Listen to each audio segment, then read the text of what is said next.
민심, 이곳은 아시다시피 야권 지지도가 매우 높은 곳입니다. 그 야권이 과거의 민주당 지지자라기보다는 젊은 야당 지지자들이 많은 곳이죠. 그래서 정치에 대한 관심도 높고 정치 변화에 대한 갈망도 매우 큰 곳이다. 저희가 여기 출마하게 된 이유는 가장 정의당에 맞는 곳이다. 저한테 맞는 곳이다. 이게 출마의 배경이 되기도 했고 마보니까 역시 그렇더라라는 겁니다. 근데 이분들 고민이 있죠. 이분들 중에 두 가지가 있습니다. 하나는 끝까지 가라. 야권연대 하지 말고 또 한편은 야권연대를 해야 이기지 않겠느냐 이런 고민들이 두 쪽이 다 있는데 전자가 훨씬 많습니다. 이쪽 역시 젊은 분들이라 30, 40대 분들은 무조건 끝까지 가라 라고 얘기하시고 여기서 자영업을 하시는 분들은 약간 오랫동안 얘는 민주당 쪽 지지를 해오시던 분들은 약간 좀 고민이 되시는 오늘 어떤 기사를 보니까 르포가 기존에 2번 찍으시던 분들이 이번에는 2번은 좀 아닌 것 같다. 4번을 찍긴 찍어야 할 텐데 고민이네. 이런 딱 요 단계에 와 있다고 보시면 될 것 같습니다. 토박이 전혀 아니죠. 아주 연고가 없고 저는 그래도 연고를 주장합니다. 왜냐하면 제가 여기서 이제 여기서 노동운동을 했고요. 그래서 직장을 다녔고 신혼생활을 했고 5년을 살았습니다. 큰애도 여기서 낳고. 근데 그건 영통은 아니에요. 제가 수원연고는 있습니다. 근데 이 영통은 제가 이곳에서 살 때는 영통구는 존재하지도 않았던 구입니다. 그렇기 때문에 제가 영통연고는 없다. 그러나 수원은 5년 살았던 곳이다. 저는 당연하다고 봐요. 1, 2, 3등을 하면 제가 말씀드린 기호의 힘은 세다. 노회찬 대표도 3등입니다. 1, 2, 3등을 하면. 그렇죠?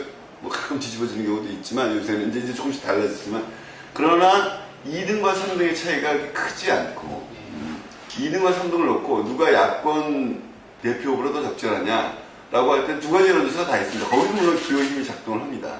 근데 기호의 힘이 작동하지만 제가 더 유리하게 나온 것도 있고요. 여론조사에서 단지 이게 폴리뉴스가 아주 자세히 말씀드리면 특징이잖아요. 폴리뉴스. 그저 정의당 천호선 하면 높게 안 나와요. 그렇지만 정의당 대표 천호선 그리고 노무현 대통령 대변인이라는 저의 정책 이력들의 핵심적인 것을 제시하고 하면 이미 지지율이 상당히 올라갑니다. 박홍근 후보의 차이가 상당히 오차범위내로 줄어드는 수준까지 갑니다. 그러니까 감히 분석은 못하겠지만 저는 정의당이 물론 제대로 알려지지 않았기 때문에 정의당 자체에 대한 지지가 높다, 신뢰가 높다 그렇진 않다고 봅니다. 그것을 쌓아가는 것이고 이번에 출마한 저희의 가장 큰 이유 노회찬 전 대표는 제가 출마한 가장 이유는 정의당 자체를 국민들로부터 인정받고 바르게 인식시켜드리기 위해서 나온 것이죠. 그런 과정이 있습니다. 여기서 아마 당 지지율이 현재로서는 당 자체의 지지율이 8% 정도로 나옵니다. 이 지역에서. 근데 그거보다 이제 당연히 제가 지도 나오는데 저는 정의당에 대한 인식이 굉장히 좋아지고 있다고 보고요. 저에 대한 뭐 개인적인 어떤 이미지, 그 다음에 뭐 노무현 대통령과 관련된 이미지 굉장히 긍정적입니다. 오히려 정의당에 대한 불신이라기보다 그건 잘 모르는 거고 아직 새정치연합 기호 2번에 대한 어떤 익숙함, 반성, 습관 이게 아무래도 무시할 수 없을 정도이기 때문이다라고 봐야지 정의당이 부족하다라기보다는 뭐 같은 동전의 양면 같은 얘기입니다만 그 측면이 더 정확한 표현하니까 야권에당으로서 매우 낮게 봅니다. 지금 여기 크게 보면 4대 6입니다. 여대 야당 4대 6인데 저는 이것을 지금 박광원 후보와 제가 4대 3대 3 정도로 뭐 제가 좀 부족할 겁니다. 큰 틀에서 보면 4, 3, 3 정도로 나뉘어져 있다. 그렇게 되면 이제 당연히 기호 1번이 이기겠죠.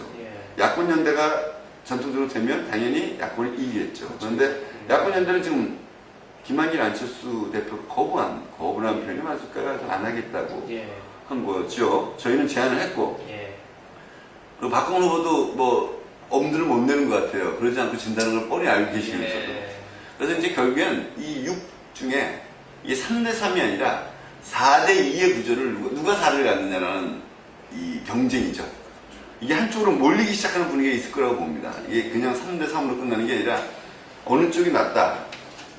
그래서 저는 그 4가 제 쪽으로 오기 시작하면 제가 김태희 후보랑 박빙의 승부를 할 수 있는 거고 이게 뭐 5가 오기는 어려워요. 4가 박광원 후보로 가게 되면 박광원 후보와 김태희 후보가 박빙의 승부를 하게 될 것이다. 아마 저는 이번 선거의 전망을 그렇게 보고 있습니다. 누가 6에 4를 끌어냈냐.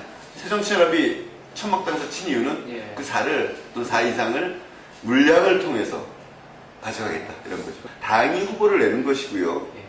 이 소선거구제라는 것이 아니라면 항상 뭐 지지하는 만큼의 의석수가 생기는 건데 저희는 제3당은 항상 밀려나야 됩니다. 이렇게 되면. 그래서 이제 야권연대전이 필요하다고 봤던 것이고, 야권연대가 단지 후보를 단일화하는 게, 저희가 이제 당대당 단일화를 얘기했지 않습니까? 그렇죠. 후보 단일화는 단지 경쟁력뿐이죠. 예. 말 그대로 정치공학적이기만 할 가능성이 높죠. 근데 당대당은 당과 당의 지도부가 책임을 지고, 예를 들면 2017년 정권 교체까지 새정치연합과 정의당이 어떠한 협력과 경쟁 관계를 갖겠다라는 큰 비전 속에서 국민들에게 후보 단일화를 제시한다면 긍정적일 텐데 하고 저희가 제시했던 건데, 뭐 좀 새정치연합 단순히 무시하겠다 이렇게 가는 거죠. 이렇게 가는 거고, 그런 면에서 저는 좀 새정치연합이 뭐 야권에도 안 해줬습니다. 그렇다면 이 수원 천막을 수원에다 쳤잖아요. 그렇죠. 지금 경기 근처에서. 네.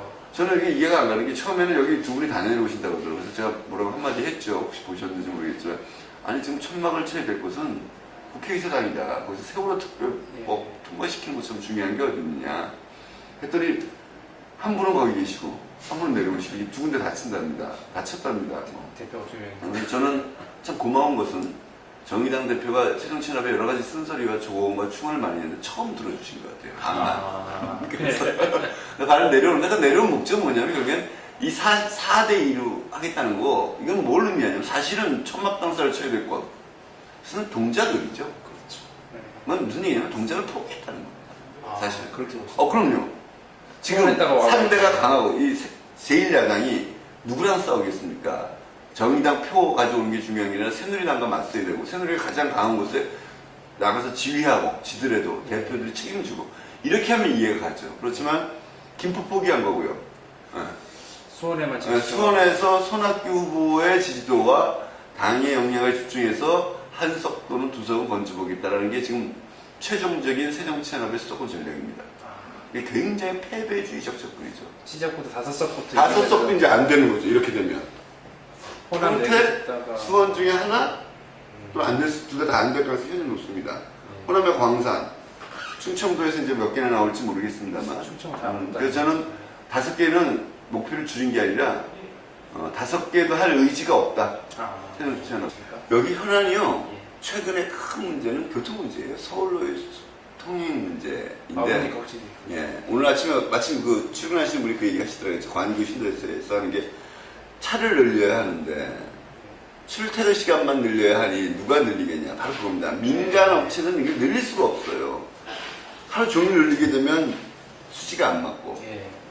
그래서 출퇴근 시간만 해야 돼. 그래서 우리가 계속 이야기하는 게, 결국엔 서울처럼 일종의 준공용제에서 공용제로 가되, 출퇴근 시간만 운행하는 버스를 만들자. 공용버스를. 그런 공용버스를 만들자. 민간업체 해봤자 잘 안 하고, 또 지원하고, 또 세금을 막아주고, 아예 그 돈으로 출퇴근용 공용버스를 만들어서 투입하는 게 지금 이 교통대란을 해결하기에 가장 신속하고 가장 바른 방법이다라는 게 이제 저의 주장입니다. 다른 두 후보와 차별성 있는 주장이죠. 출퇴근 지용 시간만 내는 것을 출퇴근 공용버스, 출퇴근 전용 공용버스를 만들자라는 거예요. 여기 이제 교육 문제도 크고요. 하나는, 이거 영통, 아까 말씀드렸듯이 정치 개혁을 바라고 야당을 지지하는 사람입니다. 그런 의사를 대변하기에 가장 적합한 사람이 저다라는 것. 그것이 그저 주장이 아니라 정치적으로 살아온 정치적 경력과 이력을 주민들이 대개는 알고 계시고요. 그런 판단 속에서 영통에 딱 맞는 후보다라는 게 첫 번째고, 준비됐다는 게 이제 그 얘기인데, 어떻든 저는 청와대 홍보수석, 대변인, 국정상황실장을 하고 정치도 오래 했습니다. 그래서 국회의원을 할 자격은 충분히 갖추었다고 외람되지만 말씀드리고, 국회의원 단지 한 명 이상의 역할을 할 수 있는 후보다라고 자신을 합니다. 이렇게 말씀드리겠습니다. 여당을 지지했던 분들도, 지지하고 계시는 분들도 이명박 정권을 옹호하지는 않습니다.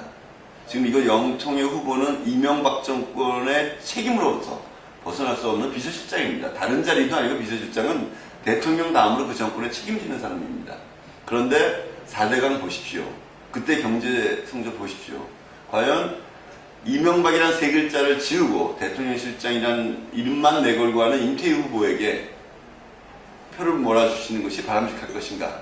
저는 그렇게 생각하지 않습니다. 박근혜 대통령에게도 도움이 되지 않을 것입니다. 야당을 지지하는 유권자들께 말씀드립니다. 누가 과연 이 영통의 젊은 사람들의 생각에 맞을 것인가? 누가 당선돼야 박근혜 정부에게 강력한 경고가 될 것인가? 누가 당선돼야 한 명의 국회의원 이상의 역할을 할 것인가? 저는 결론은 분명하다고 생각합니다. 아쉽게 야권연대가 이루어지지 않을 것 같습니다.